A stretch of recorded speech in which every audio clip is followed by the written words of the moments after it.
سابق رکن اسمبلی مختار انصاری کے انتقال کے بعد اتر پردیش میں پولیس نے چوکسی اختیار کی ہے۔ میو کے علاوہ باندہ اور غازی پور میں دفعہ 144 نافذ کر دیا گیا ہے۔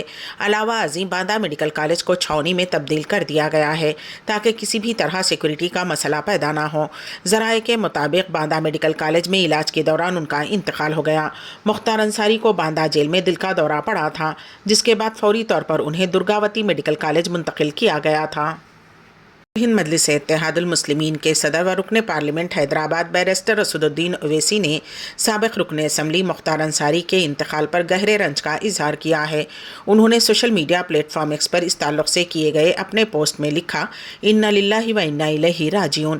اللہ تعالیٰ سے دعا ہے کہ وہ مختار انصاری کی مغفرت فرمائے اور ان کے اہل خانہ اور ان کے چاہنے والوں کو صبر جمیل عطا فرمائے۔ صدر مجلس نے مزید لکھا کہ غازی پور کے لوگوں نے اپنے پسندیدہ بیٹے اور بھائی کو کھو دیا۔ بیرسٹر اسد الدین اویسی نے کہا کہ مختار صاحب نے انتظامیہ پر سنگین الزامات لگائے تھے کہ انہیں زہر دیا گیا ہے۔ اس کے باوجود حکومت نے ان کے علاج پر کوئی توجہ نہیں دی، جو کہ قابل مذمت اور افسوسناک ہے۔ واضح رہے کہ مختار انصاری نے حال ہی میں جیل انتظامیہ پر کھانے میں زہر ملا کر دینے کی کوشش کا الزام عائد کیا تھا اور کہا تھا کہ باندہ جیل میں ہی 2 مرتبہ انہیں قتل کرنے کی سازش رچی گئی۔ مختار انصاری کی نماز جنازہ 30 مارچ بروز ہفتہ بعد نماز فجر ادا کی جائے گی اور تدفین غازی پور کے کالی باغ میں واقع آبائی قبرستان میں عمل میں آئے گی۔ میڈیا رپورٹس کے مطابق مختار انصاری کا لاش کا پوسٹ مارٹم کیا ہو گیا ہے۔ ان کے فرزند عمر نے ایمس میں پوسٹ مارٹم کرانے کی مانگ کی ہے۔ انہوں نے باندہ میڈیکل کالج کے ڈاکٹرز پر عدم اطمینان کا اظہار کیا اور کہا کہ انہیں ڈاکٹرز پر بھروسہ نہیں ہے۔ مختار انصاری کی میت کو پوسٹ مارٹم کے بعد سخت سیکورٹی کے درمیان باندہ سے ان کے آبائی ضلع غازی پور روانہ کیا گیا۔ ذرائع نے بتایا کہ مختار انصاری کی نعش کی پوسٹ مارٹم کی کارروائی 5 ڈاکٹرز کے پینل نے ویڈیوگرافی کے دوران تقریباً 2 گھنٹے میں مکمل کیا۔ قبل ازیں مختار انصاری کے بیٹے عمر انصاری 2 بھتیجوں کے ساتھ میڈیکل کالج پہنچے اور پنچنامے کی کارروائی کو مکمل کرنے میں لگے رہے، جس کے بعد پوسٹ مارٹم کا عمل شروع ہوا۔ مختار کی نعش کو پوسٹ مارٹم کے بعد ان کے بیٹے عمر انصاری کے حوالے کر دیا گیا اور نعش کو تقریباً 26 گاڑیوں کے ساتھ سخت حفاظتی انتظامات کے ساتھ پہلے سے طے شدہ راستوں سے غازی پور ضلع میں ان کے آبائی مقام پر روانہ کر دیا گیا۔ واضح رہے کہ جمعرات کی شام باندہ ضلع جیل میں نظر بند زور آور لیڈر مختار انصاری کی حالت انتہائی تشویشناک ہو گئی تھی، جس کے بعد ضلع انتظامیہ نے سخت حفاظتی انتظامات کے ساتھ انہیں فوری طور پر گورنمنٹ رانی درگاوتی میڈیکل کالج میں داخل کرایا تھا۔ 9 ڈاکٹرز کے پینل نے ان کا علاج کیا۔ مختار انصاری علاج کے تقریباً 2 گھنٹے کے اندر حرکت قلب بند ہونے کی وجہ سے چل بسے، جس کے بعد انتظامیہ نے فوری طور پر میڈیکل کالج میں پیرا ملٹری فورس PAC بھی شمول تمام سیکورٹی فورسز کو تعینات کر دیا تھا۔ کانگریس کو IT کا 1700 کروڑ روپے کا نوٹس، راہل کا جمہوریت تباہ کرنے والوں کو انتباہ۔ کانگریس کے سینئر لیڈر راہل گاندھی نے کہا ہے کہ جمہوریت کو تباہ و برباد کرنے والوں کے خلاف ضرور کارروائی کی جائے گی۔ راہل گاندھی نے جمعہ کو ایک سوشل میڈیا پوسٹ میں کہا کہ مرکزی تفتیشی بیورو اور انفورسمنٹ ڈائریکٹوریٹ کو اپنا کام کرنا چاہیے اور اگر یہ لوگ اپنا کام کرتے تو ایسا نہ ہوتا۔ راہل گاندھی نے کہا کہ کسی دن اگر بھارتیہ جنتا پارٹی کی حکومت بدلتی ہے تو یقینی طور پر جمہوریت کو ختم کرنے والے لوگوں کے خلاف کارروائی کی جائے گی اور ایسی کارروائی کی جائے گی کہ کسی کو دوبارہ ایسا کرنے کی ہمت نہیں ہوگی، یہ میری گارنٹی ہے۔ قابل ذکر ہے کہ محکمہ انکم ٹیکس نے مالی سال 2017-2018 سے 2020-2021 کے لیے کانگریس پارٹی کو 1700 کروڑ روپے کا نیا نوٹس بھیجا ہے۔ ذرائع کے مطابق محکمہ انکم ٹیکس کا یہ ڈیمانڈ نوٹس سال 2017-2018 سے 2020-2021 کے لیے ہے۔ کانگریس کو بھیجے گئے نوٹس میں 1700 کروڑ روپے کا جرمانہ اور سود شامل ہے۔ محکمہ انکم ٹیکس کے نوٹس نے لوک سبھا انتخابات 2024 کے درمیان کانگریس کی مشکلات میں مزید اضافہ کر دیا ہے۔ کانگریس نے دہلی ہائی کورٹ میں درخواست دائر کی تھی، جس میں 2017-2021 کے لیے محکمہ انکم ٹیکس کے جرمانے کی دوبارہ جانچ کا مطالبہ کیا گیا تھا، لیکن عدالت نے کانگریس کی عرضی کو مسترد کر دیا۔ اس کے بعد پارٹی کو نوٹس بھیجا گیا ہے۔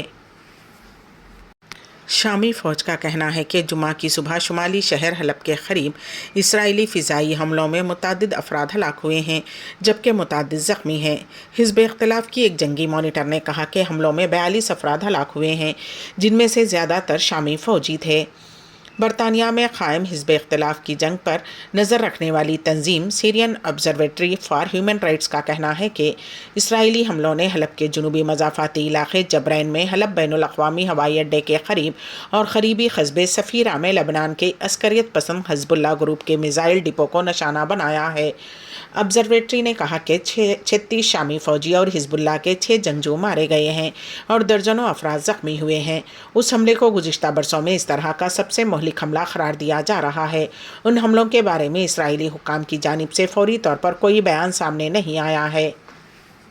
مسجد الحرام میں یومیہ 1.5 لاکھ افطار پیکٹس کی جانچ، حرم انتظامیہ کا زائرین کے تئیں تعلق خاطر۔ پیش ہے اس سلسلے میں ہمارے نمائندے کین واصف کی رپورٹ۔ مسجد الحرام میں رمضان المبارک کے آغاز سے زائرین میں تقسیم کیے جانے والے افطار پیکٹس کی طبی بنیادوں پر یومیہ جانچ کی جاتی ہے۔ روزانہ 1.5 لاکھ سے زیادہ افطار پیکٹس کا تفصیلی معائنہ کیا جاتا ہے۔ یہ عمل زائرین حرم سے انتظامیہ کے تعلق خاطر کو ظاہر کرتا ہے۔